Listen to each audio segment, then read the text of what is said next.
Hey guys, how you going? Hope you're all doing very well. This afternoon I'm going to be doing another movie review. This movie is a drama from Croatia, Croatian language English subs, released in the year 2015, directed by Ivan Peric, and this film is called Sirens and Screams. So Sirens and Screams is set in a dystopian future in an unnamed city in Croatia that has been populated by criminals, and the upstanding citizens have left and the criminals face a really hopeless situation. There's no real future. So it's said that the last upstanding citizen has actually passed away and his corpse contains a lot of riches, and that if these criminals can find this corpse in the city, they're set up for life. And so their quest for the corpse takes them through the alleyways and the streets, adds a lot of intimidation to get information in the whereabouts of this corpse, and whether or not it exists and whether or not these criminals can make a better life for themselves is something you're going to have to find out for yourself, because that's as far as I'm going with my synopsis.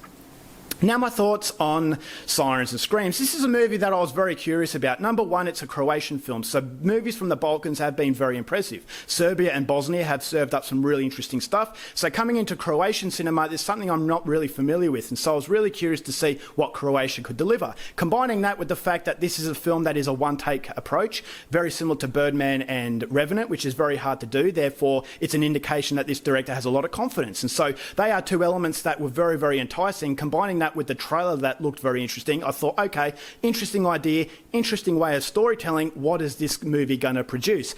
And unfortunately, the movie is a lot more interesting on paper than it is in execution. And so that's definitely a disappointing aspect of this film. It's a very tedious movie, but I thought as though there were some interesting ways about it. And the most interesting aspect was its one-shot approach, is that it was very continuous in its flow, and it had a very authentic flow. It never felt like this movie was trying to cheat the audience. I always felt as though I felt like I was walking through the streets in real time. Is that, for example, you've got a situation where you're watching two characters talking from behind, and in the background another character is coming, and as they pass each other the camera spins around and you follow that new person, and it happens time and time again. And so you're taking different perspectives in that one continuous flow that I thought was really, really well done. And the first quarter of the movie made it very interesting. Combining that with the very grey colour palette that the movie had, it created a very other dimension sort of feel. I felt as though this was a dystopian future. It was a hopeless future, and that hopeless future does provide a lot of curiosity. And combining that with an interesting enough story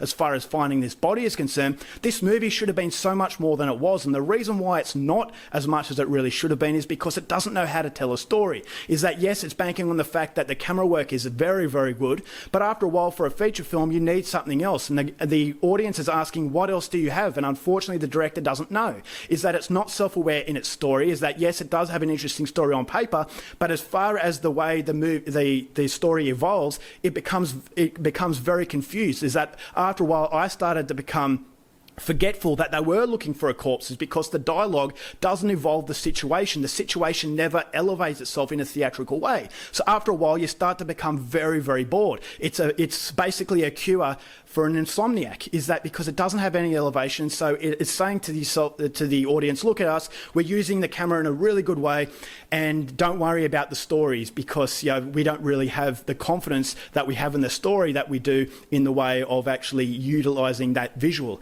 And so you have to ask yourself, what is the point of this movie? And unfortunately, that was a question that I never really answered. It had some really random moments of musical numbers that I thought really was very disjointed. It didn't really belong. So there's a strong level of a lack of self-awareness. And so the self-identity that the movie is trying to produce is never really realised. And because of that, it just feels like an exercise in nothing.